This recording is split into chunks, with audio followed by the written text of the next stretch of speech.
नमस्कार. ज्योतिर्भास्कर जयंत साळगावकर, शासकीय औद्योगिक प्रशिक्षण संस्था मालवण, विभाग मेकॅनिक डिझेल. मागील व्हिडिओमध्ये आपण इंजिनच्या काही टेक्निकल टर्म्स बघितलेले आहेत. आणखी काही टर्म्स आहेत टेक्निकल टर्म्स, ते आपण आता यापुढे बघूया. पॉवर, शक्ती. इंजिनमध्ये मिश्रणाच्या ज्वलनापासून निर्माण होणाऱ्या शक्तीस पॉवर असे म्हणतात. विशिष्ट वेळेमध्ये कोणतेही कार्य करण्याच्या दराला पॉवर किंवा शक्ती असं म्हणतात.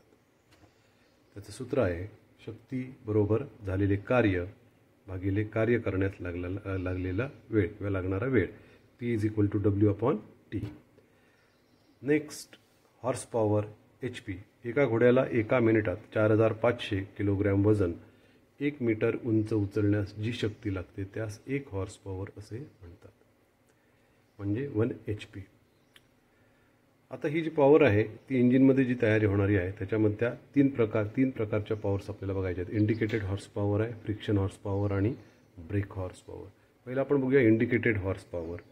इंजिनमध्ये इंधन जळाल्यानंतर जी शक्ती निर्माण होते तिला इंडिकेटेड हॉर्स पॉवर असं म्हणतात.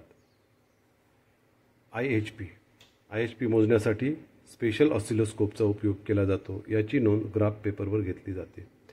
आता इंडिकेटेड हॉर्स पॉवर आहे ती म्हणजे ब्रेक हॉर्स पॉवर आणि फ्रिक्शन हे हॉर्स पॉवर या दोघांची बेरीज आहे, म्हणजे एकूण हॉर्स पॉवर आहे.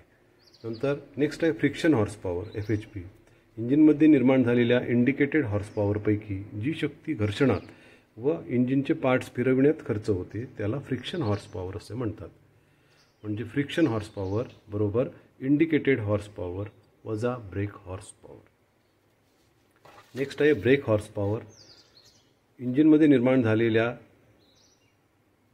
इंडिकेटेड हॉर्स पॉवरपैकी काही शक्ती घर्षणात किंवा पार्ट्स फिरवण्यात खर्च होऊन जी शक्ती फ्लायव्हीलमध्ये साठवून प्रत्यक्ष कामासाठी किंवा कार्यासाठी उपयोगात आणली जाते त्याला ब्रेक हॉर्स पॉवर असे म्हणतात.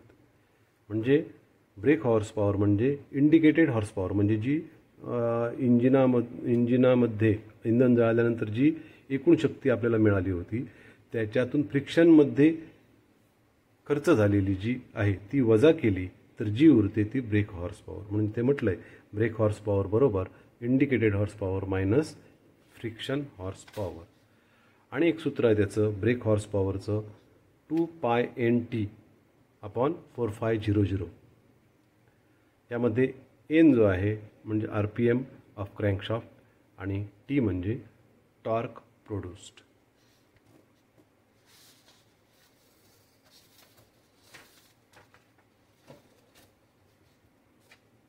नेक्स्ट टर्म आहे थर्मल इफिशियन्सी, उष्णयुक्त कार्यक्षमता. इंजिनच्या उष्णतेपासून मिळणारी कार्यक्षमता म्हणजे थर्मल किंवा हीट इफिशियन्सी होय. इंजिनमध्ये जळालेल्या इंधनाची शक्ती व त्यापासून प्रत्यक्ष मिळणारे कार्य यांच्या प्रमाणास थर्मल किंवा हीट इफिशियन्सी असे म्हणतात. व्हॉल्यूमेट्रिक इफिशियन्सी म्हणजे उपयुक्त कार्यक्षमता. सक्शन स्ट्रोकच्या वेळी सिलेंडरमध्ये आलेल्या मिश्रणाचे आकारमान व सिलेंडरचे आकारमान यांच्या प्रमाणास व्हॉल्यूमेट्रिक इफिशियन्सी असे म्हणतात. व्हॉल्यूमेट्रिक इफिशियन्सी कमी असली तर पॉवर कमी मिळते. नेक्स्ट टर्म आहे मेकॅनिकल इफिशियन्सी, यांत्रिक कार्यक्षमता. इंजिन सिलेंडरमध्ये निर्माण होणारी इंडिकेटेड हॉर्स पॉवर व क्रँकशाफ्ट मार्फत पाठविली जाणारी ब्रेक हॉर्स पॉवर यांच्या प्रमाणास मेकॅनिकल इफिशियन्सी असे म्हणतात. सूत्र दिलेलं आहे मेकॅनिकल इफिशियन्सी बरोबर BHP/IHP × 100. थँक्यू.